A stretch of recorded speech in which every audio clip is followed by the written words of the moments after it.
Okay, guys, welcome back to another instalment of our podcast. We're very lucky again to be joined this time by Jody Brown, a great football, soccer player in his time and a coach who's helped me massively over my career and my development into where I am now as a kid.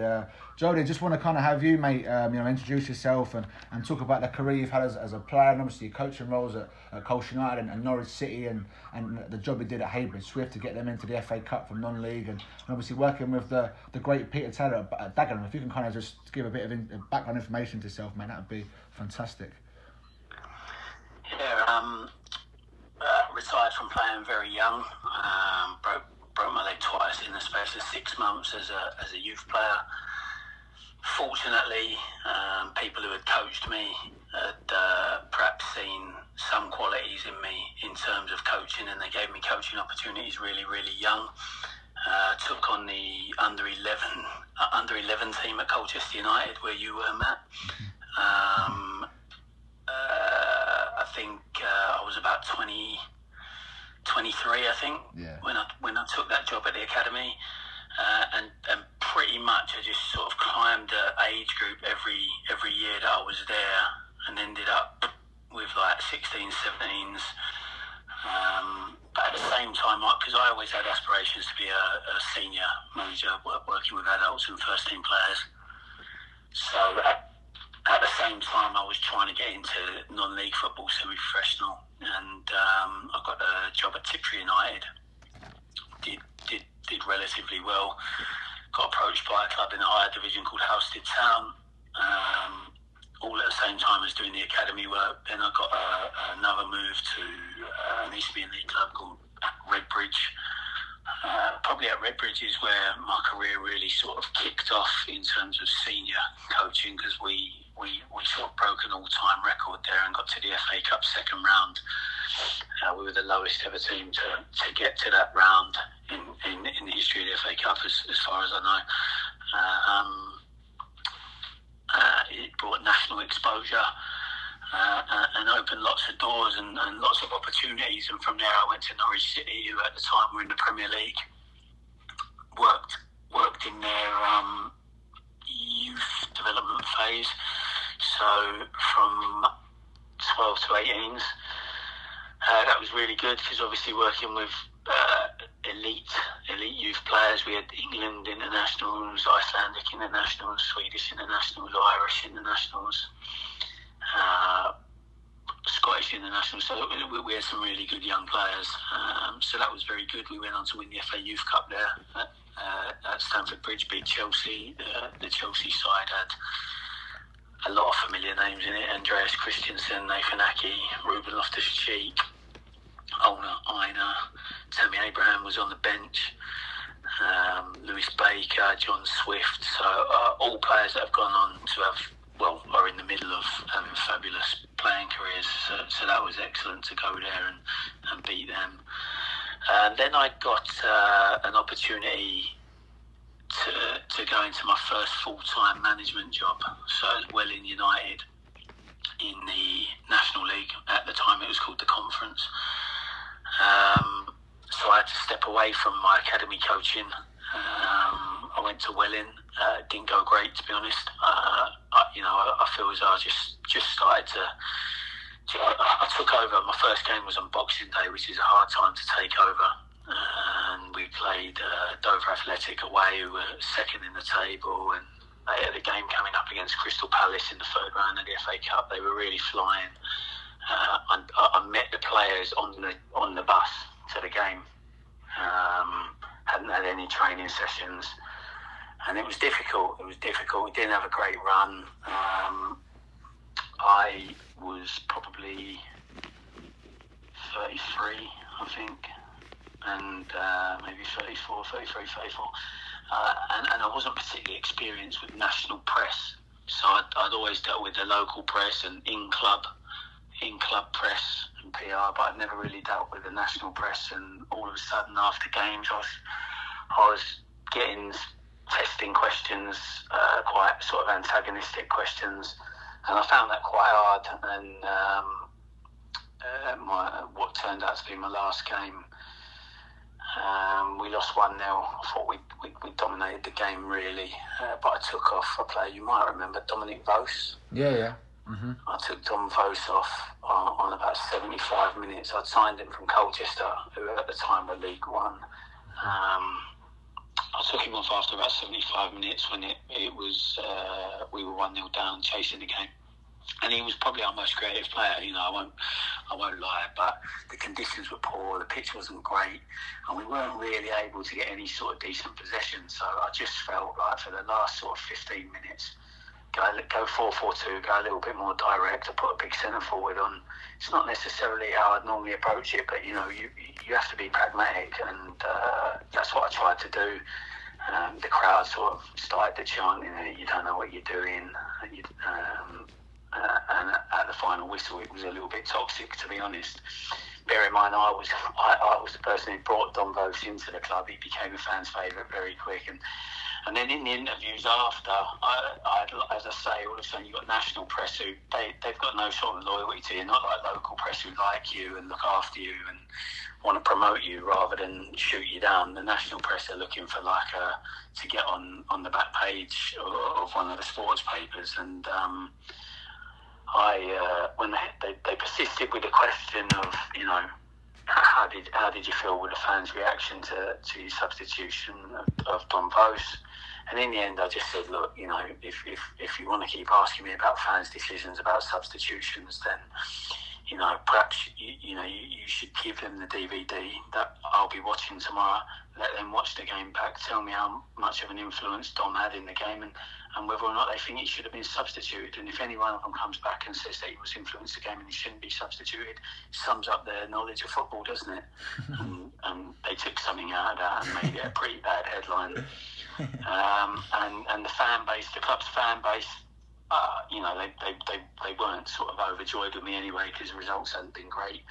And the club's fan base turned really quick, and the chairman rang me probably 5 or 6 hours after that. It got released in the newspapers, and just said, look, I really like you, and we really felt that we brought in a bright young manager, and I wish I could give you more time, but I just didn't foresee this happening. Fans are talking about boycotting games and whatnot. Going to have to let you go. They gave me a full paid up the remainder of my contract, which was obviously long because I hadn't been in the job long. So they were good in that sense, but I just felt they'd gone out of their way to hire a very young manager at that level, and they'd made quite a statement with their press releases about how excited they were, and they just didn't help me, didn't protect me, and didn't sort of put faith and give me time. So it was disappointing, and that was a major setback. And at that point, I thought, well, if this is what managing at full-time level is, do I actually want to be in it? I stepped away for a little while, did a few sort of community-type projects. I helped Johnny Jackson, the Charlton captain, who's now the assistant manager at Charlton, set up his academy. And things like that, like coaching kids, more sort of voluntary, just out of goodwill, really, to step away from the cutthroat edge of football and just give a bit to sort of recreational level. Kids who wouldn't normally get that kind of coaching. I got involved in that for a little while, and then the phone started ringing after 3 or 4 months, and I got more opportunities. And in the end, I decided to go back to a club I'd been at before, which was Heybridge Swifts, as you mentioned at the start, and they were rock bottom of the league. Had real sort of financial issues, and it was around Christmas, and I was very confident that I could go in. I mean, there were 3 divisions below Welling, so it was quite a drop in levels for me, and I was very confident I could go in and make changes really quick and get them out of the trouble, but it just wasn't as easy as I thought. I think what I found is that momentum in football is so important, whether it's upward momentum or sort of negative momentum. And if a club's been losing for a long time, there's not a magic wand that you can just come in, and no matter who you are, you can't you can't take a squad that's got used to losing and a fan base that's got used to losing, a boardroom that's got used to losing, and just make them positive overnight. And it took a lot of time, and we managed to stay up on the last day of the season, which was an unbelievable experience. Like really, really unbelievable. Like it's strange because you sort of think, well, it's kind of failure, you know. You've been in a relegation battle all year, but it's one of the experiences of a lifetime, to be honest, to be sort of relegated at half time, and then to bring the game back and actually find out at the final whistle that you've done enough and you've stayed up, and it's quite an experience. And from that experience, it kind of gave everyone a kickstart. It rejuvenated everyone. The sort of celebrations after, I don't know, I always put it back to that. The whole atmosphere changed. Negative people kind of slowly dwindled away, and positivity came in, and we were able to develop the process of how we did things, the recruitment, even things that people don't always think about, but just like the training pitch, just improving the playing surface at the training ground, improving the changing rooms, just all these little things were the 1% that just improved the whole atmosphere and the whole environment. And the next season we went on to, it was a record-breaking season. We played 71 games, which is by far the most games Heybridge Swifts have ever played in a season, and that was a result of all our sort of success in cup competitions. We were the lowest ranked team in the FA Trophy, which obviously for people in America, the FA Trophy is like the non-league version of the FA Cup. We got within 3 games of Wembley in that, and for a club at our level, I think by the time we got knocked out, there was only sort of full-time clubs left in it, or largely only national league clubs left in it, who predominantly are full-time now. FA Cup, we were the lowest ranked team in the country left in it, and we lost to Exeter City, who at the time were top of League Two. And we went there and played really positively. Like we didn't sit in the low block as people expected and bank it up and play low risk football. We went there and enjoyed a lot of possession. My kind of philosophy and my approach was that the more they've got the ball, the more likely we are to make mistakes, the more likely they are to break us down. There's no reason why we can't go there. And I'd obviously studied them a lot, and their front two were Jaden Stockley and Ruben Reid, who were both sort of 6 foot plus, quite big, strong men. They weren't great at pressing. It wasn't really what they brought to the team. So as a result, it wasn't really something Exeter did. So we worked a lot on retaining the ball in the first 2/3 of the pitch, where we weren't under a great deal of pressure. But it allowed us to silence the crowd, take the sting out of them. And for 70 minutes, it was 0-0. And when you bear in mind there was about 100 places between the two clubs, it's pretty special, really. And I watched the game back on TV, and the commentators were sort of raving about the football we were playing, and for a club at our level to go there and control possession the way we were was really impressive. And we had a few chances, but in the end we got undone by 2 set plays and lost 2-1. It was disappointing. And it's something as a coach I look back on, because I remember as I was walking back to the tunnel at half time, our skipper, centre midfielder Lewis Stark, was marking Jaden Stockley on set plays, and we'd only had 20 minutes to work on it, because obviously we were part-time and only trained Tuesday, Thursday, but we had a game on the Tuesday, so we didn't train. And then on the Thursday we prepared and then travelled down to Exeter on the Friday, and literally we fitted the set plays in for maybe 15-20 minutes. As I was walking in at half time, I was thinking, it's not a good matchup. I think I should stick Ryan Henshaw, who was probably our most dominant header of the ball, centre half. He should probably play against Jaden Stockley, from what I've now seen being here live. But you get that sort of feeling. You're thinking, well, it's 0-0. They haven't really hurt us. Do I need to send that negative message to the dressing room? Like, do I need to sort of put doubt in their mind? Do I need to change anything? And I ended up second guessing myself, and I didn't change it. And Jaden Stockley scored two goals, a near post header and a little side footer from about 8-9 yards out, both from corners. So I should have changed it. So it's one of them where I sort of inside and publicly I kind of took responsibility for the defeat. But it was a great run nonetheless. And as I say, we broke a lot of records. Another real pleasing aspect of it is we three of the squad got moved into professional football. Went full time. Massive big break for their careers, which is always, as a coach, I used to say, giving interviews at starts of the season and stuff, when people would say, what are your hopes, what are your aspirations, and I was like, well, obviously you're looking to push and win things and being in amongst it for the promotions, but at the same time you've got to be realistic, and a lot of the times the clubs I've been at haven't had the financial backing or security to be chasing that. So I used to say, not everyone can win leagues, so you've got to measure success in other ways, and one of the ways I've always measured it was developing players.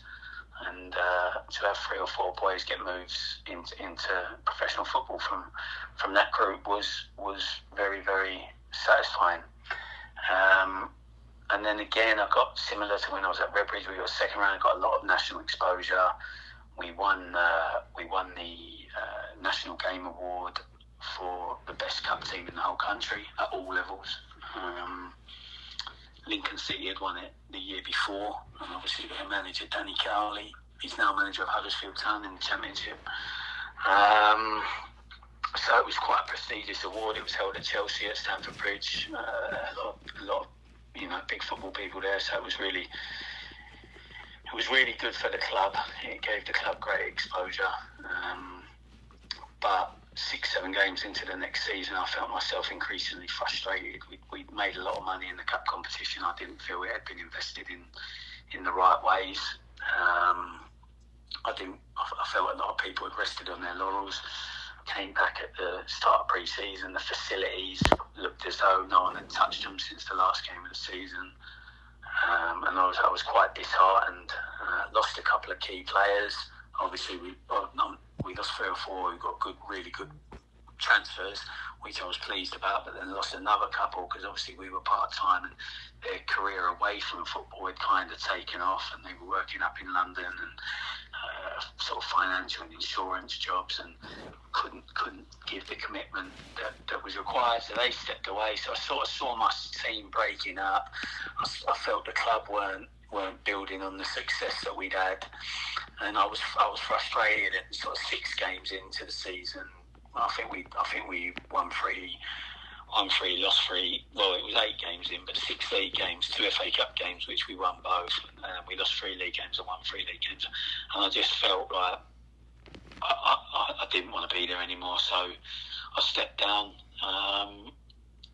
Unfortunately, maybe 5 or 6 weeks later, I got an opportunity to go in at Dagenham Redbridge to observe Peter Taylor working. And Peter Taylor, for listeners, had managed England. Had been very successful as the England under-21 manager prior to that for maybe 7 or 8 years. He was the manager that first gave David Beckham the captain's armband for England, which was controversial at the time.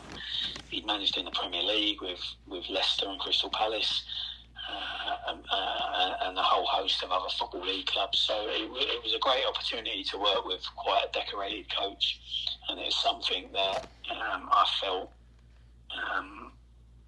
despite all the experience I'd sort of gained from starting coaching at like 22, 23, and I was now sitting at like 38. I felt it was something I'd never done, worked alongside daily. I'd been at top clubs where, the first team manager was over the other side, but I hadn't worked that closely as the opportunity I would get at Dagenham Redbridge, which was as a first team coach under him as the manager. And yeah, it was, I went in to observe. We got on. He asked me to take a couple of sessions, took a couple of sessions, and he offered me the first team coach's job.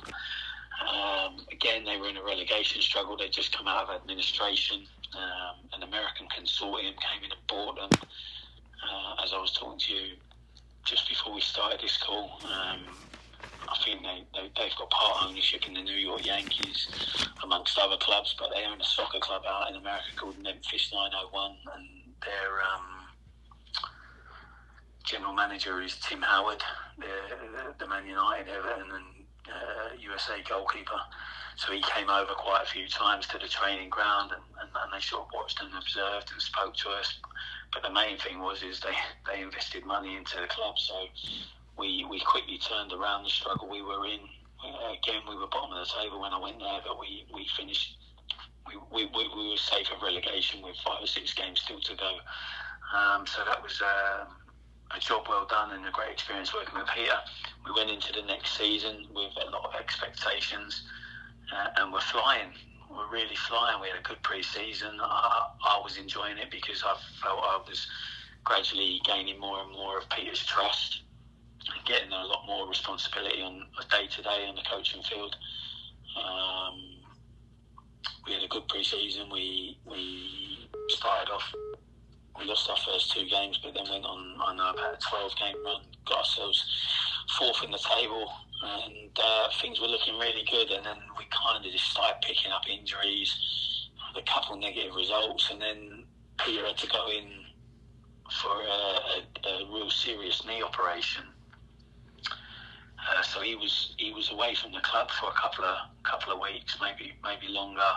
And then even when he came back, he couldn't do the coaching. And unfortunately, I think that alongside the results not being as good as they were prior to the injury crisis, Peter got let go, and then I got put in caretaker charge of the team. Had 3 games in charge and was unbeaten. I felt as though we got the crowd back on side and got a lot of plaudits for playing a positive brand of football and changing that in a short space of time. But I don't think I was ever in the running for the job because, as is often the way in football, I think they'd already sorted out the new manager, and the manager came in from Macclesfield, and he took over, and he had a couple of sessions, and I just said to him, like, can we have a discussion about the future? And I said to him, I'm not a person that wants to sort of make up the numbers. I came here to have an important role, a senior role, an influential role, and I completely understand if you've got your own staff coming in. I'm happy to step away. It won't be a sort of bitter departure. I understand football. I know how it works. And he said, no, it's fine. And I've not decided anything yet. And it was strange because we then played Saturday, and then on the Sunday, the managing director gave me a call and said, "Oh, look, the manager's looked at things, and he wants to bring in 2 of his own men. And unfortunately, that means there's not a lot for you to do. Obviously, you've got time remaining on your contract, but there's not really a role for you." So again, I just sort of said, I don't want to hang around. You know what it's like, man. They could have me pumping up footballs if they wanted, just to collect your salary. And I just said, look, can we just find a settlement? And in the end, they gave me about half of what was remaining, probably in the season, on my deal. And I left, and that brings me to here. That was sort of January when I left, and obviously we've then had the coronavirus set in, so I probably was about 2 months out of the game, and then obviously this has happened, and everyone's out of the game. So yeah, I've gone on a bit there, but that's pretty much that's the quick version of my career. That's a fantastic story, John. Obviously, as someone who you coached as a young kid myself, obviously, I mean, I met you when I was kind of 13, 14. I can remember the first game at Heybridge Town, the kind of influence you had on me in terms of perspective, in terms of being a player, and obviously how it all kind of went for you, and then getting into coaching. Obviously, I've followed your kind of pathway, like I've followed quite a few who I've known. Again, to watch you go and do what you've done, I mean, yeah, there's been bad times. Obviously, you've been let go and had some tough times, but you've also had some unbelievable times as well, Joe. And again, I don't think you give yourself the credit you deserve, mate, as a young coach who kind of went into it at the age of 22, 23, and the setbacks you've suffered, and to kind of taken clubs like Heybridge Swifts, who, with all due respect to them, weren't really going anywhere apart from down until you took over. Again, a club with great people who I know very well, and a club that are kind of on the cusp of relegation, which again, to Americans, and maybe don't understand what relegation promotion is. Obviously, relegation is where you can be demoted into another league if your performances aren't as good. I mean, in the States, people tend to stay in the same league. It's a different way of doing it. And obviously, promotion works where you get promoted into other leagues. To be at a club and to kind of go into a club at Heybridge where they're literally on the cusp of being relegated, and then in the space of 18 months to take them into the FA Cup, which is kind of a Super Bowl type trophy, and to get them into that round is an extraordinary feat that you achieved at a very young age. I want to just kind of take it back to the start, really, Joe, and kind of talk about, obviously I know you very well, and talk about your time out in the US, because obviously you are a coach who's very highly qualified, had great experiences, currently out of the game and looking for work, and you're currently a guy who's lived in the US with their parents, and who actually holds a green card, which, I mean, to a lot of us is a golden ticket. So kind of just take us back to the start of your journey, Joe, and tell us kind of where you're from and how you kind of got to where you got in terms of playing and then coaching, and obviously where we went from in terms of Heybridge Swifts and Dagenham. Yeah. I was born in England, but my dad was working in America, and his parents lived in America, and he used to come to England to visit his grandparents, and that's where he met my mum. My mum had me here, and then we went out and met up with my dad when I was 3 or 4 months old. So I lived in Chicago until I was around 10. And then we came back to England because my mum was homesick, really, and wanted to be close to her family. We came back to England.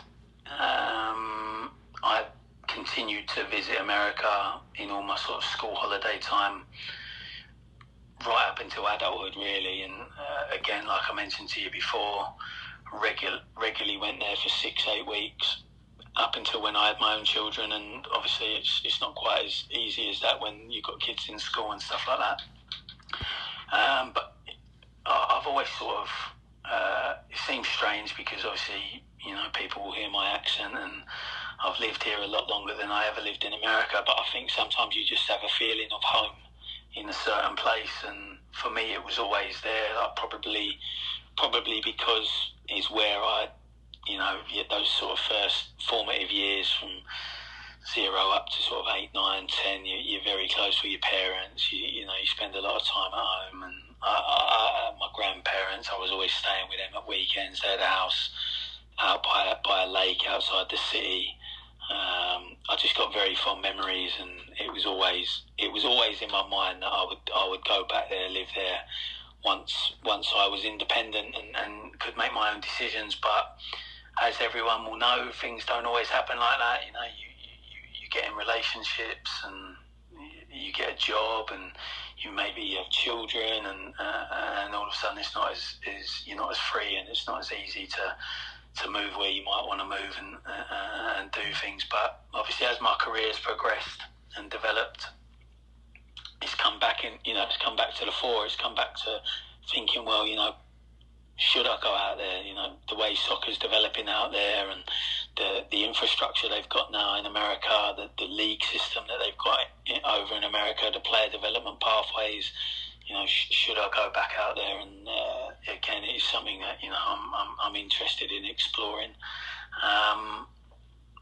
But yeah, no. So I came here when I was 10, but I was very much. I'd never even touched a soccer ball, to be honest with you. I played little league baseball out there. I'd started playing basketball. I'd thrown an American football around with my dad, but I certainly wasn't into soccer. But when we moved here, obviously I didn't have any friends, but I had a couple of cousins, and one was really into football, and he used to come round to to sort of see me a lot, and we built a goal in the garden and just started playing football like literally every single day. Every single day. He was a big Chelsea fan, and I just followed suit because I didn't know anything else. And I'm still a Chelsea fan now. They weren't very good then, but they're not so bad now. And I fell in love with it. It probably wasn't my best sport in terms of my ability. I was a lot better at hand-eye coordination sports. So things like, from my formative years playing baseball, and I came here, I was very good at cricket, played county cricket. Ended up, I was playing in the same team as the England captain, Halstead Town, who's gone on to smash every record going. I was a good cricket player, a good tennis player, or I think I was. Always loved basketball, playing. But I just fell in love with football, soccer. I just fell in love with it. I got taken to a Chelsea-Tottenham game. It was my first ever game. I was probably 10. I hadn't been here that long. And I remember walking up the stairs at Stamford Bridge at the time. It's not like what Stamford Bridge is like now, but walking up the stairs, and when you get to the top of the stairs and walk through the door, and straight away you can see the pitch, the stadium. It was full, and the atmosphere, and it was like nothing I'd ever seen before. I'd been to sports games over in America, but the atmosphere is different, especially to a soccer game over here in like, especially back then when it was quite hostile and that football stadiums were quite hostile. But it was unbelievable. I just fell in love with it. I know you're a Tottenham fan, so I'll let you know the score. Chelsea won 2-0. Cheers for that, Joe. Thanks. That was my first ever game. And from there, I just, like every kid, I want to be a football player. I'm going to be a football player. The truth is, I probably never had the athletic ability. Technically, I was good. I felt as though I had good game understanding as well. But I never really had a good change of pace, which is important, especially over in England. I'm not saying it's not important in other countries, but England's quite a high tempo football. Of course, yeah. Pace and power can be quite important. Certainly in the sort of divisions that I'd have been looking at playing. Like if I was gonna become a professional, I don't think it was like at the very elite. It would have been the lower leagues. So it would have been tough without that pace. And I maybe, again, because when you become a coach, you become more reflective, and you know the game, and you look at it differently. And I probably wasn't aggressive enough either, if I'm honest. And it's one of them is where you sort of, like, if you knew what you knew now, you'd have been a different sort of player. But no, I was a decent youth player. I played like for all the representative teams, and at the time, clubs like Colchester, where I was based, was it wasn't like an academy setup like you would know an academy setup. You still played for your club team, but you just went in and trained there.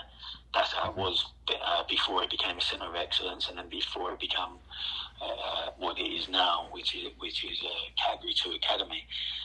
So it wasn't quite the same. You carry on playing for your club team, but you go in there for training. And then sort of started very young playing reserve team football in non-league at the same sort of level where I started managing. Broke my leg in the October, came back in pre-season, which was June, July, and broke it again in pre-season. And I'll be honest, it was a major setback. You know yourself, I remember your injuries. When you're out for a long time, you build yourself up to come back, and you believe you can come back stronger. And then if you come back and you do the exact same injury again, and when they put the X-rays on top of each other, it's the exact same. Yeah. I kind of realised that, look, I probably wasn't going to go as far as I potentially could as a coach anyway. And again, it's sad to say it, but I was very young and didn't know what I know now. I probably didn't have the heart to come back again from the injury. And that's when I drifted into the coaching. And I think it's been a positive, because I've done things in coaching. And again, it's not really for me to say, but there's some things that are objective. It's not an opinion, it's fact. There's various records that clubs I've been working at have set, and as a manager, I've done things that no other managers at that level have ever done. I've been fortunate enough to work with some really, really good players, and my relationship with them has always been really good. And I feel, and they've never been sort of shy about saying the influence I've had on their career. So that's, like I said to you earlier, that's really satisfying. Not every manager is going to manage Manchester City and win the Premier League. So there's got to be other goals, and there's got to be other measures of success, and player development and having a positive influence on people's careers has always been something that's meant a lot to me. So as much as those FA Cup runs, FA Trophy runs, playoff campaigns, say going into clubs that are struggling and managing to stave off relegation, that's been brilliant. But I still always feel as though that seeing players develop whilst I've been with them and go on to great things has always been something that I hold close to my heart. No, I totally agree. Honestly, as a player, I kind of experienced when I was 13, kind of to have someone who was a bit younger with fresher ideas. At the time in England, obviously the game's now changed. Obviously culturally things are changing too. And in England as well, even though that mindset is still there, it's religious. It was nice to have someone who was a bit younger kind of coming. Because at the time you had more older coaches. But again, a great coach that I worked with. I had Adrian Webster on the chat earlier, who's a fantastic guy, and again, him personally, a great football brain. But to have someone who's a little bit younger to come in, freshen things up. And I just want to kind of touch base again on Jody in terms of you and the US. Obviously, I know you're looking for work and whatnot. What kind of role would you be looking for in the US? Obviously, again, the need for coach and the need for good guys in terms of soccer, but anyone at all, because the game is growing at such a rate out here. Obviously, I've come out here and I've been out here for the last 5-6 years and had good success at college, and obviously I'm coaching now. What kind of role would some of the qualifications you've got? Let's first of all talk about the qualifications you've got, and obviously would you kind of look to go to club soccer as such and work with young kids, or would you be looking for a top end job? How kind of open are you to kind of starting from the bottom as such with what you've got and where you've been to kind of come out to the US? Well, firstly, as any sort of older people listening will know, when you've got a family, you've got certain requirements. So that whatever kind of role I went into would have to provide enough income for me to support a family. Of course, mate.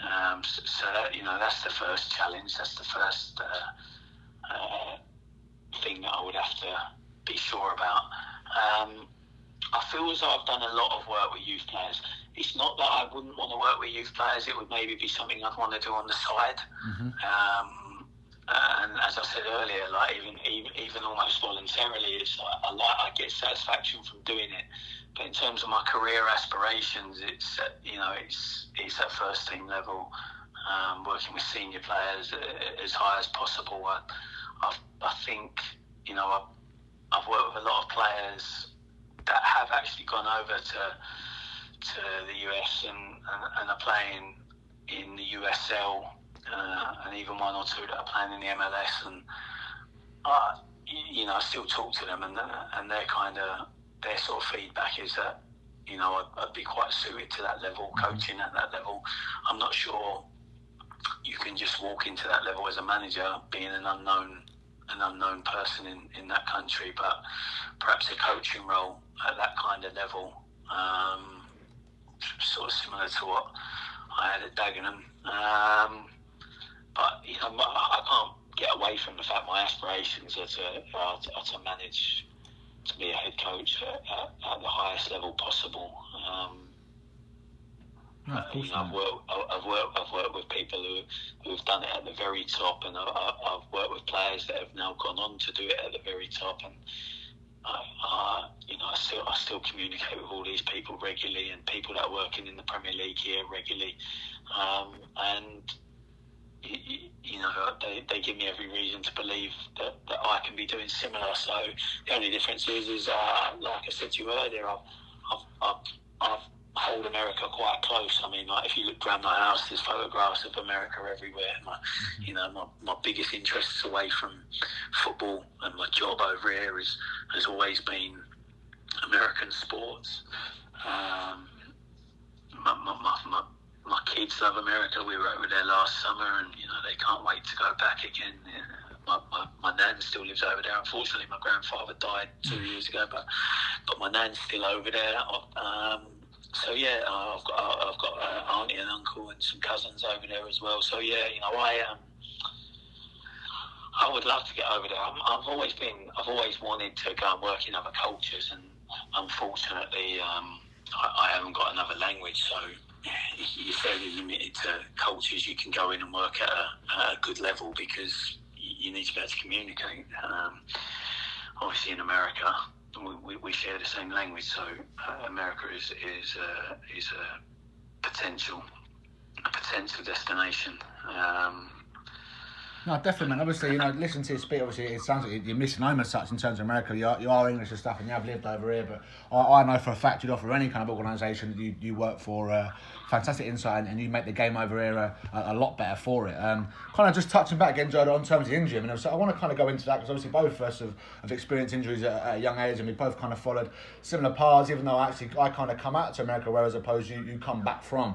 And obviously, what you spoke about before, mate, in terms of you say you build yourself up and you do the rehab. I mean, for myself, that the guys are gonna find good and bad times. Again, it's about how you deal with those good and bad times. Obviously, in terms of injuries, I can remember. Well, I mean, you was there. I literally ruptured my ACL first game of under-16 season, having been flying really as a youth team player, and everything was kind of right before my eyes.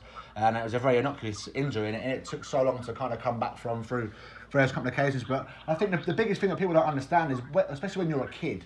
I mean, obviously, when you're an adult, it's still tough and whatnot. But as a kid, yeah, your body grows and whatnot. But it's the fact that, yeah, you can recover great and recover fine, but you have grown. You come back, and I mean, myself as a 15-year-old lad, when I'd done my ACL, then when I returned 18 months later to being a 17-year-old lad, it was kind of like operating different machinery, mate. And obviously, my brain knew what I wanted to do, but in terms of operating my body, it was kind of like getting used to different machinery. And obviously, having that time, when you speak about the mindset and the hunger, and obviously to even come back from it, Jody, I mean, you've done great in that respect. But even as someone like myself, who, as you know, is very tenacious and relentless, I even found it hard, and you do need that time and that support to kind of get back from it. And again, I mean, even for myself, talking to lads and girls who maybe haven't made it in England at a level, or anywhere around the world, whatever, it's a great opportunity to come out to the States, because the level maybe isn't as good, and you do get that time to really kind of find yourself again and experience a different culture and really kind of find your level. And I just wanted to get your insight on that, Joe, and obviously in terms of your injury and how you really found it, and how you found that transition back into playing after you've been out so long, and what you made of it, really, mate. Yeah, it's a difficult question, because it seems so long ago. I'll be honest, I just got distracted. I was out for a long time, came back in pre-season, and almost immediately did it again. Mm-hmm. So it felt as though I was out for a good 18 months. And at that age, you're sort of mid to late teens, there are loads of distractions, and you need good people around you, but also you need to have a strong belief in yourself that you're actually going somewhere with this playing career. To really be dedicated to your rehab and dedicated to coming back stronger, because you can come back stronger. And as a coach now, I know that the quality of the work you do with the physios and the strength and conditioning coaches, you can actually come back better than you left, because you've got this time that you would never have if you were playing games. All of a sudden, you've got this time to work every day on strengthening parts of your body that you wouldn't have worked on that intensely before. I just didn't have the belief in it. I just didn't. I don't think I ever believed I was going to get anywhere as a player. Like, when I say anywhere, I don't mean that in a detrimental way to people that are happy at certain levels. Basically what I mean is, I don't think I was going to make a career out of playing football. So at best, it was going to be part time, and I would need to work. I got into coaching and went to university. Similar to what you've done, really. But back when I was a teenager, there wasn't a pathway for people from England to go over and go to university in America. I mean, I wish I would have jumped at the opportunity. I was constantly preaching to my friends over here about how much better facilities are, how much better the infrastructure is, what a great opportunity for a good education. I was always talking about it to my friends over here, but that just wasn't an opportunity. You didn't get scholarships from England to go to America back then. It's a fairly, I don't know, what is it, maybe the last 10 years it's been happening. So I didn't have that opportunity, really. And then you sort of end up messing about, to be honest. You don't get your rehab right. You end up playing with your friends for their teams and stuff like that, and we're there playing and it's not quite as professional as what you want, and I just, it wasn't for me. It wasn't for me, and fortunately I went into the coaching. In my first manager's job, I was player manager, so I did used to bring myself on in games occasionally. At Tiptree United, but no, the rehab. It's a tough question, Matt, because I just kind of, if I'm looking back, I just kind of feel as though I didn't have the right guidance. I didn't know enough myself, and I just didn't get it right. And as I say again, I think it became a positive because I feel as though I've got far more potential as a coach than what I had as a player. Again, you don't know, because I've seen players now that I've worked with that you sort of didn't see them having the career they've gone on to have. If you've got that work ethic and you really, really work at your game and you learn from people around you, players and coaches and experiences, and you work on yourself physically, you can make a lot of yourself. I've seen players go a lot further than what anyone would have thought they would have done. So who knows? But I don't think I had the mindset for it. With the injuries, it's in such quick succession, that was enough to just knock my willpower, my desire, and any sort of potential I had to make anything of myself playing wise, and just focus on the coaching. No, of course, obviously it's a tough time for any player, let alone a young player. And again, obviously you talk about there, Joe, the importance of mindset, and even maybe at that age you might not have had it. I mean, you've definitely got it, mate, and how you've kind of used it, and you've turned negative to positive. And again, it speaks volumes of yourself as a person. Obviously, the importance of mindset. But again, you talk about their support, and I want to kind of move on to now a little bit more about parents. And obviously, you've worked with parents with young kind of 11-year-old kids and through to kind of youth level, obviously into men's football senior level, and obviously across both sides of the pond. I mean, what kind of advice would you give to parents in terms of that support and how parents can kind of go about treating their kids the best? Obviously, anywhere around the world, parents always want the best for their kid. And obviously, in America, there's a lot of heart, a lot of endeavour, and a lot of wanting to make their kid the best. Maybe not a lot of know-how of how to do it. So, as a player and someone that's kind of come through the system, and as a player and coach and lived both sides of the Atlantic, what advice would you give to parents to get the best out of their kids? I mean, one thing I will say at the start of all of it, my experiences in America, just purely interpersonal experiences, people I've met, I love the passion for youth sport over there. I love it, and I love the way communities get behind it, and I love the way families get behind it. And I think that gives a great platform for any young player, because they're already getting used to sort of playing in front of people and having a little bit of expectation on them and a little bit of responsibility. And I think they're great skills to learn early on. As you'll remember, our academy games over here, you're playing in front of nobody really. Yeah, I mean, you got like 15 parents on one side of the pitch who aren't allowed to speak. And I know that's got positives as well, but you don't really experience an atmosphere of any kind or any sort of expectation or responsibility to perform for other people until you become a pro over it, until you're playing first team football. So I like it in America that high schools, colleges, communities have decent facilities and people come out to watch them and families get behind it. I think that's great. In terms of parenting young soccer players, any sportsman really, I feel as though it's important to be there for them when they need you, and to try and keep your distance when they don't. I sort of think players. I think players and your own children.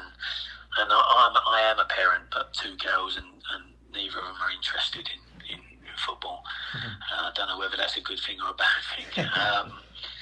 But I like to think that I would keep my distance, let them grow, support them, make sure I was able to take them where they need to go to, and just wait for them to say, Dad, what do you think I should be doing? And then that would be my time to give my advice. And what you have to be really careful of is not trying to talk kids through their game, talk kids through their training sessions. Even as coaches, mate, you shouldn't commentate all the way through. You're taking a training session with 18 kids, and if you're going, pass it, control it, turn, space, set, if you're talking people through everything, they never learn the art of decision making. So it's really important to let people grow themselves and be the player and the person they're going to be.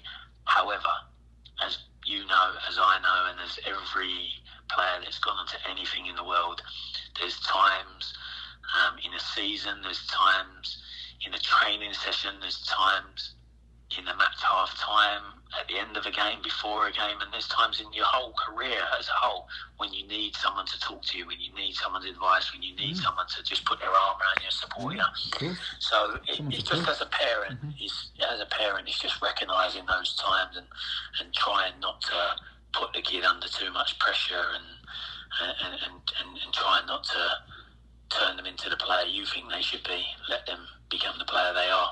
No, I think it's spot on, John. Obviously, out in America, where obviously the game is growing, obviously maybe it's a little bit behind in terms of the whole education. There is that concept of joystick coaching, where again the intention's right, but the actual way it's carried out maybe isn't. And again, there are different ways of coaching. There are times, as I say, where people do need a bit of a rocket, as we'd say, or a bit of insight. And again, there's other times where people need to be left be to figure it out. And again, it's that key word, balance. I mean, I had my former college coach on this today, Barry Farrell, who's a very high level guy from Ireland. Again, I'm sure you get on very well with him. And we were speaking regularly about the importance of balance with everything in terms of how you go about sessions, how you go about delivery, and how you go about players and parents interaction. And obviously that balance between pushing too much and not enough is something that you've got to be actively involved in. Again, I want to now go, Joe, more in terms of your insight, in terms of tactically, mate. Obviously you've had a lot of insight in the game. You've had a lot of exposure at grassroots and youth level and non-league and obviously pro level. I mean, I want to talk now in terms of your actual ideas and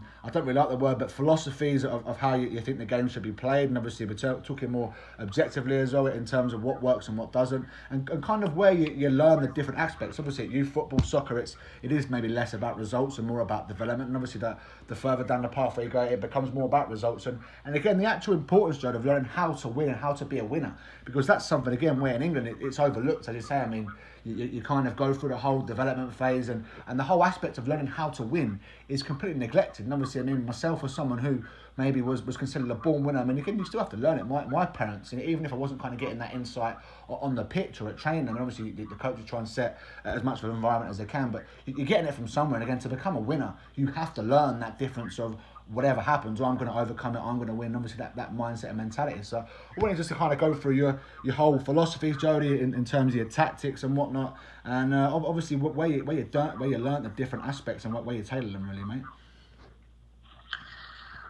Well, the first thing I'd say is I think whatever your coaching and playing philosophy is, it needs to be constantly evolving. I think if you get stuck in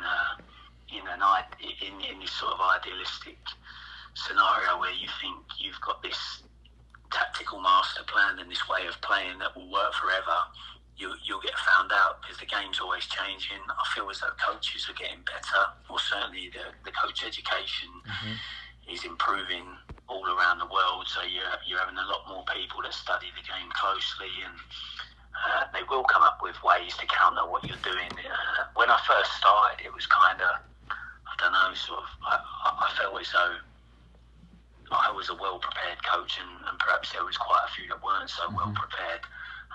But nowadays, I feel as though we have a lot of good coaches, a lot of people that are students of the game, who study, who prepare their teams, who have a playing philosophy, and that's made it a lot better. The levels kind of improved in terms of playing styles, whereas over here it was very, very direct in the lower divisions. There's a lot more teams that have a pattern, that try to enjoy possession, and it's made the brand of football better lower down. But in terms of my approach, it's pretty pragmatic. So it's ideally, I've always been possession-based coach. I always feel as though you can control the tempo of the game by having the ball. However, when you get into senior football and you're playing against teams, for instance, in the FA Cup competitions, where you might be playing against a team 3 or 4 divisions above you, it's difficult to assume that you're going to be able to go and just play your way. So there is a balance, and you do have to change things, and you have to be willing to break up the game. Like you talk about being a winner, and that's part of it. Doing some of the not so nice things and things what people would say aren't very sporting, but it's gamesmanship. Like when you go down, maybe staying down for a little bit longer, waiting for the physio to come on.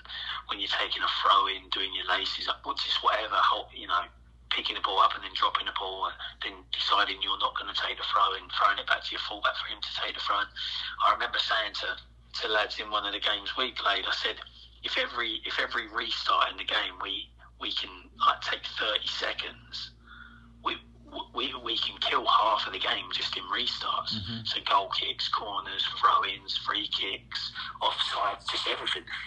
We can take half of the game out, and then all of a sudden, you're playing a team 3 or 4 divisions above yourselves. And if you've kept good shape and you've got good discipline, and you've got your triggers of when you're going to go and press them and when you're not going to press them, and when you're going to sit in, you can go a long way towards keeping clean sheets against teams that are much, much better than you. But you've got to be willing to do those. It's not naughty. It's just clever, it's not particularly attractive for people to watch, but it's getting the job done. But obviously, in an ideal world, and when you're playing teams at your own level, I've always looked to not so much play out from the back as we see it now, where people come and stand on the corners of the 18-yard box and get it, no matter what the pressure is.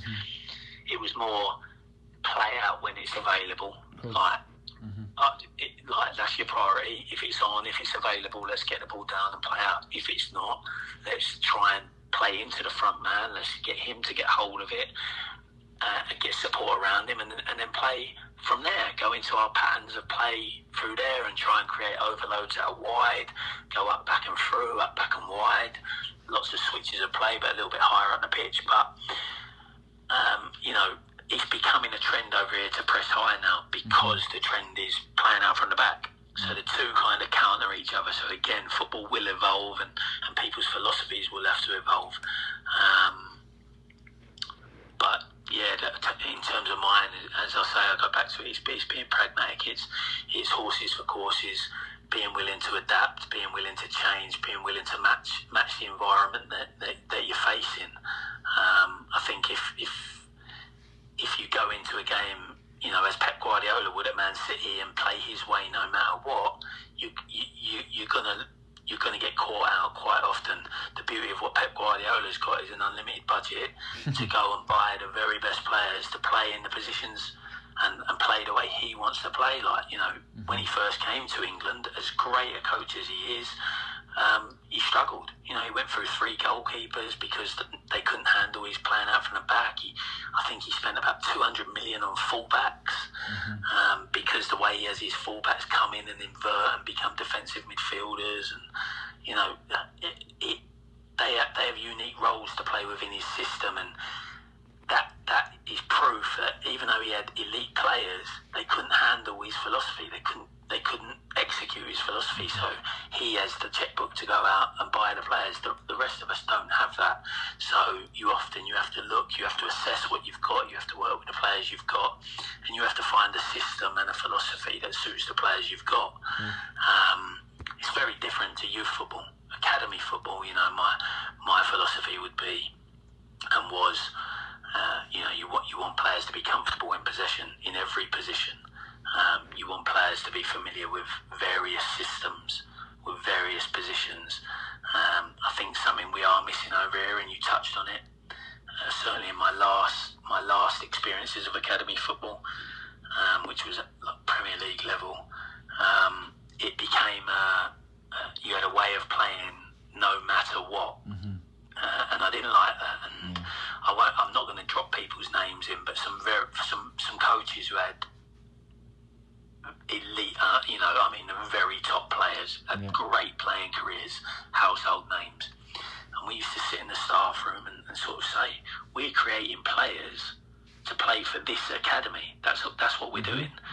We're not creating professional footballers. And one way as well, Joe. Yeah, one way. I mean, you've got to be able to adapt to different situations. Obviously, if your method isn't working, again, the definition of insanity is doing the same thing over and over again, expecting a different outcome. And it's all well and good having a philosophy, and that's why I hate the word philosophy, because again, you know, if it isn't working, you've got to be able to adapt. And again, that's coaching, isn't it? That's coaching, and of course, coaching is creating an environment where players learn to be able to make decisions. Exactly right, and the right ones. Yeah. If you have a set philosophy, players aren't making their own decisions. Totally agree, mate.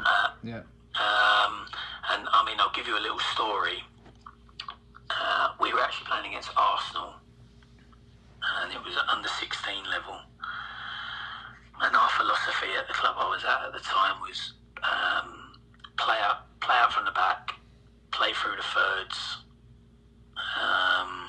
high press and counter-attacking. It was a 4-point philosophy. Obviously, it was dressed up quite a bit, but that was basically the philosophy.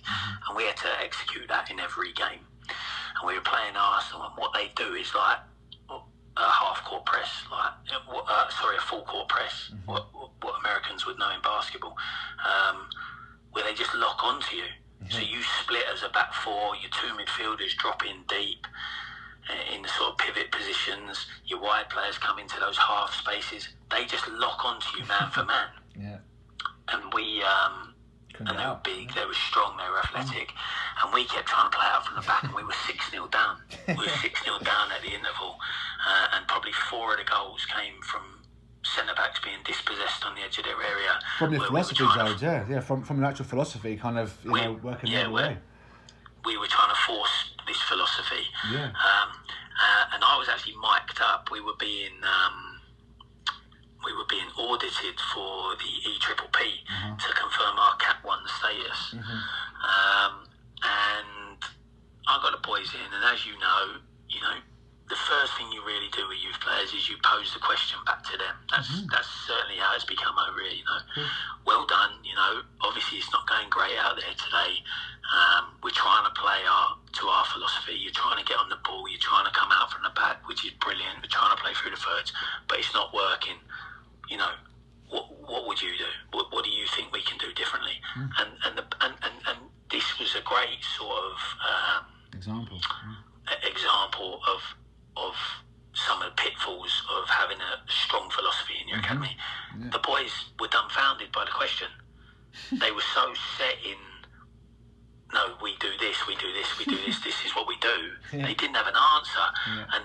And so I gave them the answer. And I said, they didn't have an answer. I gave them the opportunity. So I said, look, we can still play through the thirds, but today I don't think it's not on to play out from the back. So what we need to do is we need to still drop in like we're going to come and receive the ball, but then miss the press out, go into the front man, get hold of it, and take up possession in the middle third.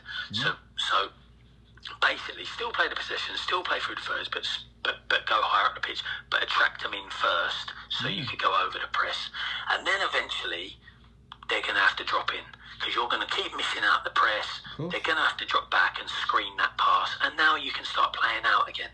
Now, from my senior coaching background, as a manager, you have to problem solve. That, if you walked in the dressing room and didn't say anything and just asked the players, they'd look at you like, oh, have you got this manager's job? You're here to help us. So, I gave that answer anyway. after the game. I totally agree, John. Obviously, again, as someone that's kind of come through the youth system, again, the whole point of this, try to that, and youth modules, which are great and something I've gone through, and all this philosophy stuff. I mean, the whole point of it is trying to come away from the old age command style, and obviously they're trying not to produce robotic players and trying to produce, kind of thinking players. But as you say, when the philosophy itself becomes so rigid and so set, if anything, you're producing the complete opposite of what you're setting out for. You're producing the biggest robot you can imagine. And as you say, I can remember playing in youth games and standing there thinking, like, what we're doing is literally not working. But if we try and find the right answer, we're gonna kind of go against everything we've been told to do indirectly, which again is a massive mind. But the worst thing of it, Matt, is it becomes a ready-made excuse for the players as well. Yeah. So they can fail, and there's no great consequence because their get out is, well, we played to the philosophy. So what positives can you take from today? Well, we tried to play out from the back. We tried to go through our number 4, even when he was under pressure and being pressed. We were brave in our position. Yeah, but you lost 9-0. so something isn't right. I totally agree, Judge. I totally agree. Obviously, again, that's the balance as well, mate. Again, from obviously back home where it's kind of gone too much in terms of development now, and it's not. People don't care about the result at all, and obviously the result is what you're playing for. I mean, of course you want to develop players, but performance and result go hand in hand. Again, and obviously the older you get, even at any age, if you do something, the whole point of playing any sport or doing anything is to win. Again, if you can't figure out the reason why you're losing, there's an issue. And again, obviously it links hand in hand, and the way you're performing affects the result. Of course, yeah, there can be things that happen, but 9 times out of 10, if not 10 times out of 10, the reason you're getting beat is because you're not doing something right at the right time, which is a decision. And I kind of want to just move on again, Jody. I mean, that's great insight you've given there. Just quickly to give listeners the full insight, because we were being audited. So you then go into a room with like the head of coaching and the guy from the Premier League, who's sort of deciding whether or not you meet the cap today. It's not the coach individually, the academy itself. And they got the magnetic board out and put the players there and said, what would you do here? And I showed them what I would do, and they said, obviously we had you mic'd up and we really liked what you said at the interval. It was 100% right. However, it doesn't match the philosophy. Ridiculous. So and the character that I am, I'm not kind of a person who's just going to go, yeah, okay, I seek to improve. And of course. So I kind of said, well, so you don't want players to problem solve. You just want them to keep doing the same, as you said, Einstein's definition of insanity, doing the same thing over and over again, expecting a different result. I said, if players think it's okay to receive the ball in the half turn on the edge of their area under a high press and keep getting dispossessed and watching the other team score, if they think that's okay, they're not for us. We're not doing our job as a coach. Of course, yeah. And they said, no, you're right, but the philosophy, the written philosophy, has to match the feedback. Your feedback has to match the written philosophy. And I said, it was a never-ending discussion, really. But fortunately, we got the Cat 1 status. But it was that was at that point when I decided, I think I've done 8 years in academy football alongside my management. I need to move away from academy football because I personally didn't really believe in what was happening. I didn't believe in having a set philosophy.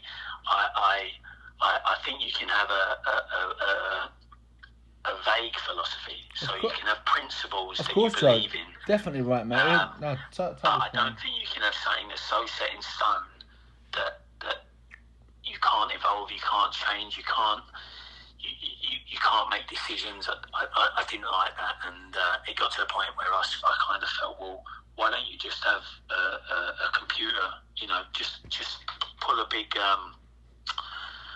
projector screen down in the dome, and just have the coach from the projector screen, because there's no point having individual coaches because we're not actually coaching, passing our knowledge on to the players. We're just following the handbook. We're just following this set philosophy, which basically anyone could do. So I fell out of love with that sort of level academy coaching at that point. No, I think it's spot on. Obviously, the intent again is right, but they've kind of gone from one extreme to the other back home. Obviously, where in England the level is kind of much higher, and obviously the ability is higher. But this whole kind of youth module thing, which has got the right idea, it's kind of gone from this whole, we can't command anyone, to now it's completely philosophy, and it's too fixated. Again, the whole point of these ideas, which they are ideas, is to be guiding principles. Again, you talk about vague ideas. They're there to be guides, and obviously at the same time, it's not always going to work. So you've got to be able to adapt and, as you say, kind of think on your feet and evolve and problem solve. And if players can't do that, then again, they're not going to get to the level that they should be. And that's not so much a player's problem. Obviously, yeah, you're looking for players to produce, but that's a coaching issue. Again, I want to now move on, as we were saying before, Jody, in terms of coaches. You've touched upon the likes of, Danny Cowley, who's had great success, kind of coming from nowhere, really, in terms of non-league, and obviously Peter Taylor. I mean, I kind of know Danny quite well in terms of the area that he's from in Essex, and I'm sure you know him as well, very well in terms of he started off as a PE teacher, didn't he, Joe? And obviously, I think the fact that he coming from a different angle has served him well, because obviously in England now with Academy and whatnot, it's become very saturated in terms of it's just philosophy. Whereas someone like Danny, who maybe come in with a little bit more of an old school outlook, and obviously PE, where he wasn't overtrained as such and kind of robotised in terms of his philosophy, he's been able to kind of make his own decisions, and the success he's had from non-league, I mean, it's something like what's he achieved, Jed? I mean, he's come from Braintree in the conference to Lincoln, where he got them out of the conference, and then went for the football league and got them promotions, and I think it was something like back-to-back promotions. He got very quickly, him and his brother, and he's now at Huddersfield Town. So just in terms of him, Joe, kind of what insight can you give in terms of Danny and what he's done and the kind of work he does? Obviously, I've managed against Danny at various levels, and I've spoke to him many times about the game, and we've sort of flirted at various times in our careers of me going and working alongside him, because his brother was still playing. For one reason or another, it never happened. Whether I was happy where I was or whether he had someone else with him, whatever, it never happened. In terms of his playing style, he's what you sort of describe. He's a winner. He just finds a way to win. I can tell you from experience. I mean, actually, I never lost a game to him. Lost on penalties once, but I never actually lost a game to him in normal time. But he does what he has to do to win. His principles are very much based around the analysis of the opposition, and basically he tries to sort of cancel out their strengths. Makes his own teams very, very hard to play against, very, very fit, very, very well organised. They've normally had a big target man that they can play forward to quickly, work hard on set plays.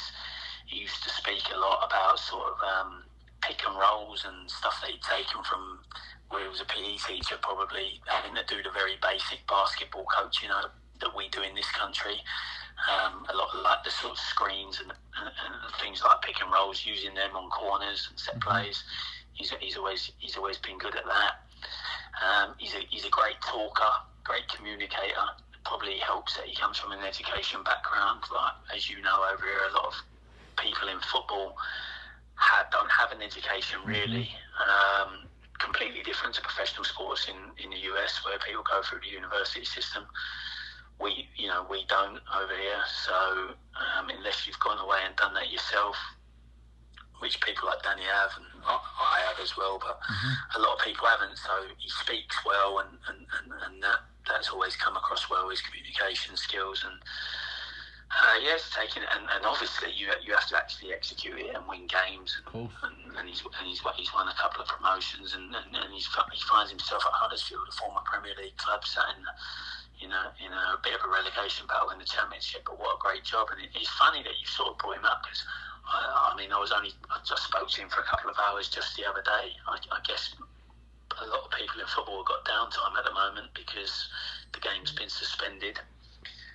So we spoke for a couple of hours, and he's actually invited me up there for a few days, and he just said sometimes it's good to hear another person's perspective, so come up and watch our processes and how we train, and see what you can pick up, but also give us a bit of feedback. And you never know, we might take take some of your views and be able to sort of evolve what we do. So he's good like that, and that'll be good once we get back into it. I'll try and make a point of going up there for a few days. No, it's great. It's great stuff, Joe. Yeah, I mean, obviously, as you say, I mean, the job he's done, you can't fault it and stuff, but it kind of sounds, that without being too disrespectful, the stuff he does is the simple bits. Well, I mean, obviously, the whole point of playing is to win. I think he would say that. If you spoke to him, he would say that. He doesn't complicate the game, and he's very disciplined. He believes in his principles are based around work ethic and organisation. He thinks if you get players that work harder than the other team, more often than not, you'll win. And he does the rest in terms of make sure they know their jobs on the day, make sure they cancel out the other team's strengths. And to be honest, I've been to watch Huddersfield a couple of times this season to see how his sort of playing styles adapting. Mm-hmm. And I think as a natural product of having better players, his teams are getting better in possession than what they used to be when he was coaching in non-league.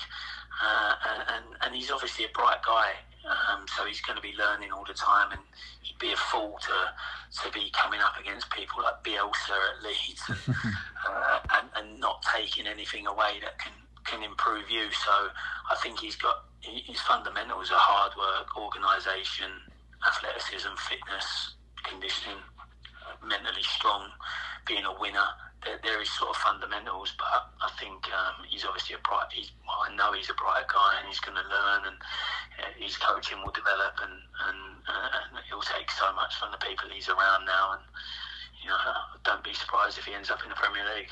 No, I totally agree, Joe. I mean, I've watched his progress closely, like I do have a lot, and his rise has been meteoric, but steady as well. And again, kind of just someone else from the other side of the corner. You work, obviously, Danny's kind of come from the bottom up as such. Obviously, I mean, people tend to, but someone like Peter Taylor now, who has been at the top for a long time, and obviously kind of maybe got into, without again being disrespectful, maybe it is retirement ages and kind of working his way down the levels now and kind of giving his insight there. And obviously someone like you, just tell us differences between someone like Danny and Pete. And obviously again, people that don't know Peter Taylor, as you said right at the start, gave David Beckham. He's the one who literally gave David Beckham the England captaincy all those years ago in 2001 against Italy. So kind of give us a bit more insight into someone like Peter Taylor, who again personally and who you've worked with on a day-to-day basis.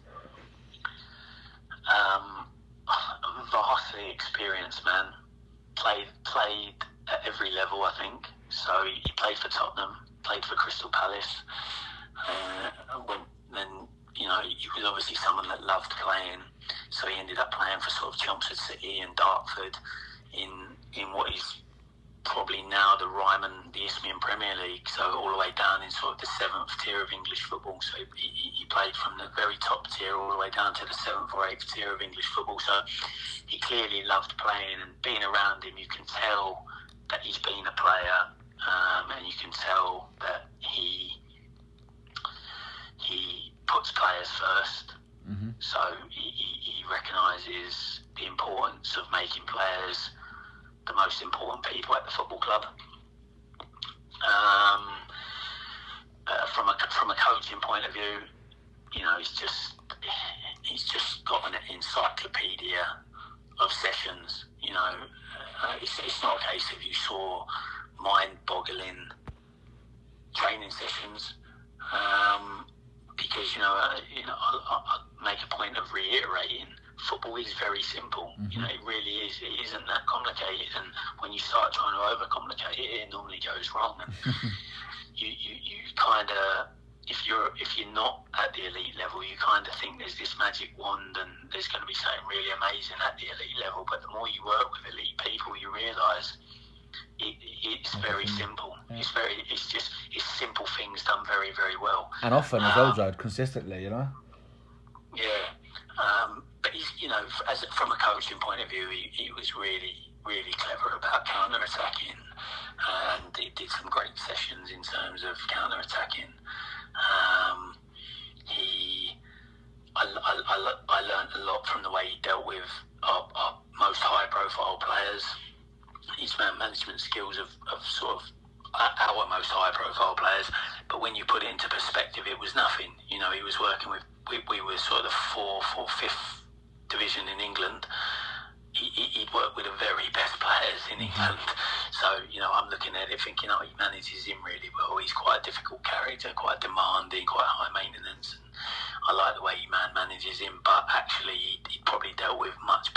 characters and much more testing characters and much more high maintenance characters. So, but his man management was good. You could tell he'd been at the very top. His man management of the top players, I have to sort of reiterate that. I kind of sometimes thought, and this isn't disrespectful, this is just what it is in many ways. This is a compliment. I think he found it hard to suffer some of the lesser players, probably because of what he'd been used to and where the level of player that he'd come from working with. But yeah, it was towards the end of his career, and I'd love to have seen him when he was sort of 45, 50, because like I say, his sessions, and he had such an array of sessions that he could produce, and I kind of take the shape and the counter-attacking. That's what I kind of take away, what I learned from him,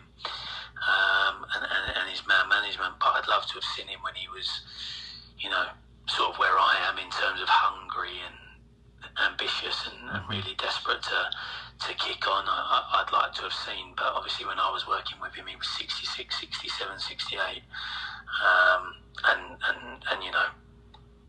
towards the end of his career, and certainly not at the levels where he'd probably become used to working, but a vastly experienced coach and someone that, I don't think he would ever do it, but if I was managing at a club and I was able to bring someone in almost in an advisory role to support me, I'd love to have someone like that around me, because his experience is invaluable, and there won't be a lot that he doesn't know about football. As I've said all the way through this, football's ever changing and you've got to evolve with it, but he certainly wasn't a sort of like a old school coach. His coaching was still very, very good, and a lot of possession based stuff, and his man management was, like I say, it was educational for me. But yeah, I'd love to have been around him when he was climbing the ladder as opposed to towards the end. No, fantastic. I mean, obviously, kind of touching on now, obviously, we've spoken about a lot there, gentlemen. The insight you've given has been absolutely fantastic. So again, credit to you and thanks for that.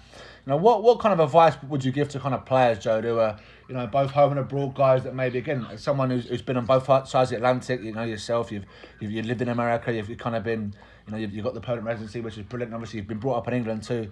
In terms of players who want to make a success out of it out in America, or players that want to kind of go from America to Europe and make a success, I mean, what advice would you give to them, and how can they go and achieve it on both sides of the Atlantic? Difficult question. I don't think there's a definitive answer. Well, there's not a definitive answer. I know that's not what you're looking for. But I think you, first of all, you've got to control the controllables. So there's certain things you can control yourself. You can be as fit and as well conditioned as you want to be, really. So I'm not talking about 8, 9, 10-year-olds. I'm talking about 17, 18, 19-year-old boys and girls that are playing and aspiring to break into competitive football, whether that's university football or whether it's at professional clubs. Or there's nothing stopping you being as fit and as strong as possible. So I think that's something that's very controllable. The way you live your life is something you're in control of. So I think those things are things that you'd be devastated if, I always think the saddest stories in football are, and we've all come across them, and there's one that will spring to mind straight away from your time at Colchester United. I know you're going to say an outstanding talent. I know you're going to say, but hasn't off the field, could never get it right. And it's a shame when you see that. It really is a shame. So control the controllables, believe in yourself even when others don't. I think that's really important, because I've sat in lots of coaches meetings when 75% of the coaching staff really, really like the player, and 25% of the coaching staff don't like the player. Other times when it's been a 50-50 split, other times when it's been a 90-10 split. So the point is one person's opinion, you you got to be thick-skinned. You're going to face setbacks, and you've got to be resilient, and you've got to believe in yourself despite other people's opinions, because if you stick at it, there will be people out there that recognise it. But it will always, again, it will come back to me as, you've got to get out there and you've got to play games, you've got to get experience. You can do all the training in the world, you can take part in all the sessions, you can do all the extras on your own that you want, but you need to find a level where you can play at. There's no good being in a system and never actually getting game time, because as much as we all want to be very important as coaches, I think the game is probably the greatest teacher. And getting out there and playing competitive games at a level that you can compete at and build at and learn from and develop is probably the most important thing. I think, I've worked with players and you see a lot of talent, and until they've had that experience of playing 30, 40, 50 competitive games and actually being tested and having to develop their decision making, the psychological parts of the game at a higher level, having to deal with playing in front of crowds, having feedback from coaches, managers, fans. There's some psychological tests that you face and setbacks that you face, and until you've experienced them, you don't know how you're going to deal with them, and it's the same in terms of the technical elements of the game. Like, until you've been, if you're a number 4 and you're going to get the ball in the half turn off your centre back, until you've been pressed high and been pressed aggressively number of times, you don't know whether you can deal with it. You don't know whether you'll make the right decisions. You don't know whether you can receive the ball under pressure.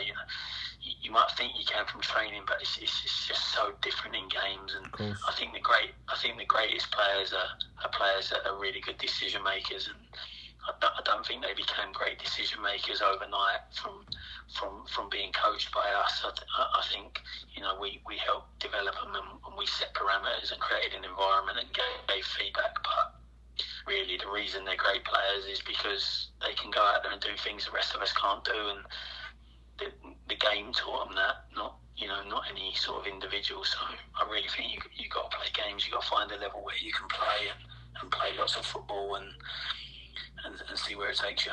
No, I totally agree with you. And obviously, in terms of that ability and athleticism and mindset, it all links in together. And obviously, the player alluded to him, and I'm sure he won't mind me mentioning, because he was like a brother to me, and he's someone who is always very kind of close to me, and someone that I'm trying to get on the podcast himself is a lad called, who people aren't aware of, is Jordan Page, who was probably the greatest striker I ever faced in my life, wherever I've been. I've faced some good players in my time, obviously, kind of, both home and abroad, and players that come to mind would be Connor Wickham now, who plays in the English Premier League, a great player, and Dwight Gale, who I had the privilege of playing with at Bishop Stortford, who was a fantastic player. But again, as you say, players who haven't made it, who should have and could have. Jordan Page, as we know him, he was right up there. And again, I can remember facing him from the age of 8. When he sadly got released at Colchester because of obviously off the field problems. Do you remember when he scored a hat-trick against Arsenal? I was going to allude to that, Judge. Yeah, I mean, we would face each other every day in training. Again, we would kick lunch fight with each other, and we'd love it. We were brothers basically. And I can remember the first game that you were in charge, Joe. We played Ipswich and we beat Ipswich 3-1. It was unheard of to have a Colchester to go and beat Ipswich Town 3-1, which obviously kind of happens quite often now. But he got hat-trick that day, and again the next week we faced Arsenal. Next week we played Ipswich in the first game. He got hat-trick. We played Arsenal the next week. He got hat-trick again, and then I think we faced Norwich a week later, and he got another hat-trick. And I think in the first 3 games he scored 9 goals. I think he even got one. Then we played Northampton, and he scored that free kick and walked off the pitch. And the coach of the other team was like, "He can't do that. He can't do that." It's like his 4th hat trick in a row. A great talent, and that's a kind of a good bit of feedback for coaching. Like you at a young age I know you've had your injury setbacks and maybe didn't get to where you wanted to get, but at the time you were the outstanding defender in the club. No, pretty much captain at every age group that you played in, and I remember thinking, like, I don't know if you remember, but I used to set up a lot of small-sided games where it was zoned off at either end. So you were 1v1. Yeah. So you and Jordan would be 1v1 in the end zones. But that was to bring the best out in both of you, because obviously I can remember he'd nutmeg you, he'd swivel, he'd turn, and sometimes you're like, this is hard, but it will make you a better defender playing against players that test you, and at the same time you were like a rash. You were very, very hungry, very determined, very committed, very physical. So it was a great test for Jordan as well. So again, that's creating that environment to not only to bring the best out in the group, but to also try and accelerate your better players' growth. You've got to create that environment. So I always made sure that you two would come up against each other. But no, Jordan, when he got released for off the field issues, as we know, I actually took him into the club I was at the time, Halstead Town. Now you've got to bear in mind, Jordan was 16. And I took him down there, and you'll remember this name as well, Tom DeVoe. Yeah. I had Tom DeVoe, who had obviously been a pro at Colchester in the first team set up, got released, and I signed him in non-league when he got released. Actually, Jordan was 15, he wasn't 16, so he wasn't allowed to play for us because you have to be 16 to play adult football. But he was training for us for about 2 weeks, and I used to set up very similar sessions, and I used to get Jordan to play against Tom DeVoe, and I remember Tom was maybe 21 and Jordan was 15, and he was, I'm not going to say he was giving Tom DeVoe the run around, but it was a good competition. Good battle. And then when he turned 16, I brought him on for 20 minutes in a league game. It was 0-0 away from home. I brought him on. He scored a hat-trick in 20 minutes and we won 3-1. And I remember the headlines in the paper, like 16-year-old boy scores 20-minute hat-trick. So this kid was an exceptional talent, but unfortunately probably didn't have the support, certainly didn't live in the best of areas in terms of keeping yourself out of trouble. And unfortunately, he wasn't the most intelligent boy. Because I spoke to him, because I've spoke to him on and off ever since I coached him, I know he wouldn't mind me saying that, because I tried to help him get into college and stuff like that. So he knows I've always had his interests at heart. But no, he was a great talent that sadly, like I say, couldn't control the controllables. No, you're right, John. I mean, it was a tough time for us both, because, I mean, it kind of coincided, obviously. I'm not going to there's no excuses, but as I say, me and him were like brothers, and obviously we brought the best out of each other, and I can remember I was always able to kind of control him. I was the only guy that he would really listen to throughout, and I can remember other lads trying to give him advice, and he wouldn't listen because he was that good. But kind of when I would give him advice, he would take note, and you'd gone through all the age groups together. I don't think as you go on, it filters out, and you end up, by the time you get to 16, there's only 2 or 3 of you left, isn't there, who have sort of come all the way through. Yeah, no, and I don't think it's a coincidence, Joe, that he had his worst time as such, and kind of got let go when I just got my injury. I mean, obviously I ruptured my ACL the first game. Do you actually remember the details of your injury? Not the injury itself, but how it came about. Yeah, I can remember it clear as day, mate. I talked to people about it a lot. We played Dagenham Redbridge, who are not even was it Dagenham Redbridge? No, Russian Diamonds. It was Diamonds. No. It was Russian, who are not even a club anymore. So yeah, they're not even a club, and that's who we faced. It was first game of the season. I think we were 1-0 down, and again, without trying to talk kind of any type of way, I played against a centre forward who was trying to give it a little bit back, but was in the back pocket, and the ball's gone out of play, and he was very frustrated that obviously I weren't giving him a sniff, which I wasn't going to as a defender, and obviously the ball's gone out of play, and I can remember clear as day trying to pick. I've gone through this moment so many times in my head, Joe, to kind of make sense of it, and again I've gone to pick the ball up, and I've planted my foot in it in a different angle than maybe I would normally, just to pick it up quickly and take a throw, and I didn't anticipate that he was going to kind of come through the back of me and shove me over, because obviously I'd forced the ball out of play. The ball was out of play. The ball was actually out of play and gone. And I've gone to pick it up, and unfortunately this striker has come through and shoved me. And I can remember the split-second point in my mind where I'm getting shoved, and I'm thinking if I carry on with this momentum, this way I'm going to go, my ankle's going to break. So I've tried to spin out of it quickly, and I can just remember that, which sounds awful for viewers listening, even young ones listening, but it's part and parcel of the game, unfortunately, where I could hear the rip, and it sounded as if my shirt had been ripped, but it was my knee.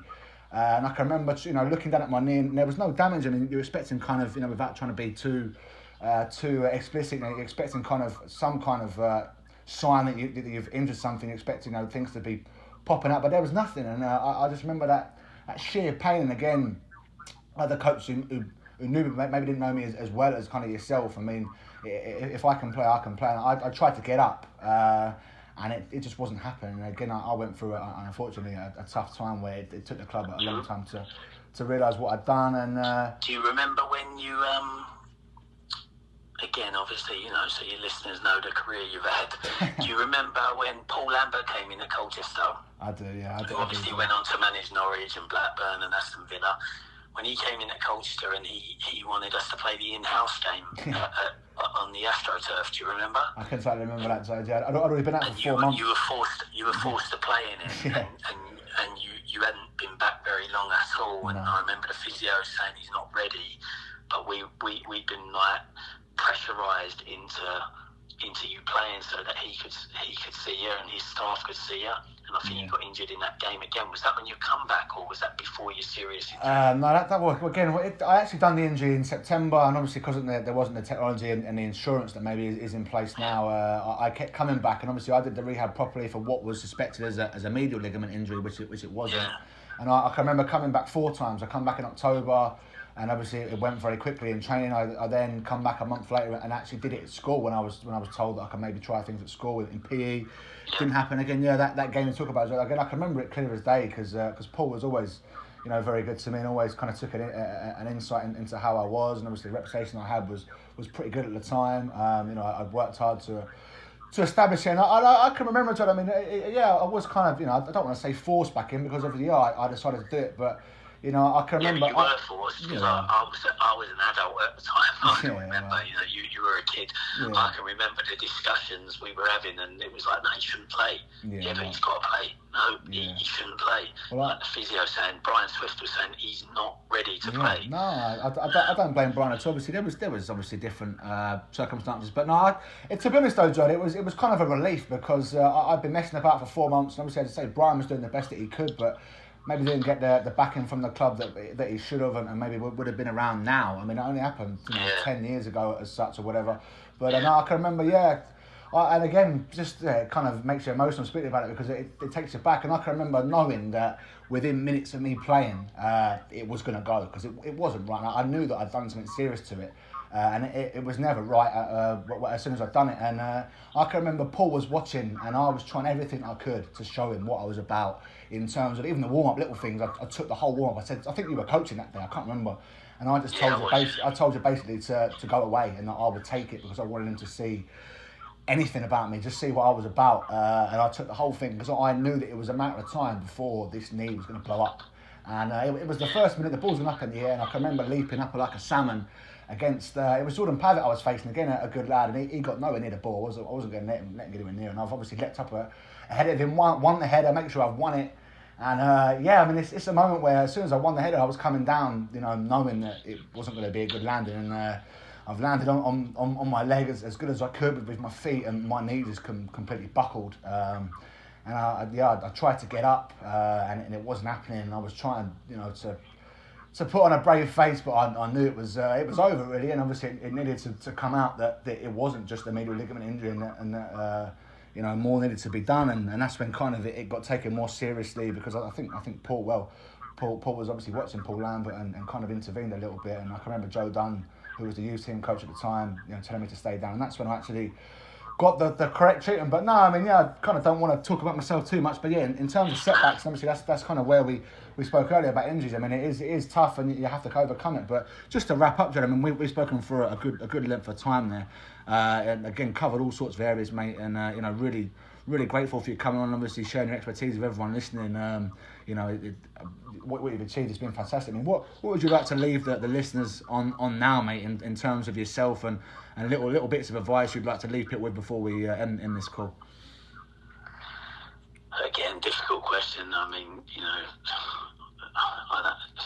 I'd love to give advice. You always kind of feel as though, can I give any better advice than anyone else?